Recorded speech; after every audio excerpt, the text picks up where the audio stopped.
Siapa di antara kita yang malamnya sudah istighfar sebelum tidur?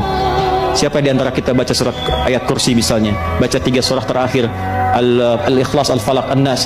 Siapa yang sebelum tidurnya sudah menyiapkan bangun malam jam berapa? Saya pengen tahajud jam sekian, berapa rakaat, surat apa yang dibaca? Siapa yang sudah menyiapkan saat bangunin berdoa untuk keluarganya, memohon pada Allah kebaikan untuk istrinya atau suaminya atau anak-anaknya?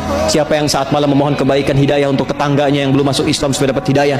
Siapa yang bangun malam, yang saat bangun malamnya memohon kebaikan untuk teman-temannya di kantornya dan sebagainya? Itu kalau kita praktekkan, indah luar biasa. Siapa di antara kita yang malamnya sudah istighfar sebelum tidur? Siapa di antara kita baca surat ayat kursi misalnya, baca 3 surah terakhir, Al-Ikhlas, Al-Falaq, An-Nas? Siapa yang sebelum tidurnya sudah menyiapkan bangun malam jam berapa? Saya pengen tahajud jam sekian, berapa rakaat, surat apa yang dibaca? Siapa yang sudah menyiapkan saat bangunin berdoa untuk keluarganya, memohon pada Allah kebaikan untuk istrinya atau suaminya atau anak-anaknya?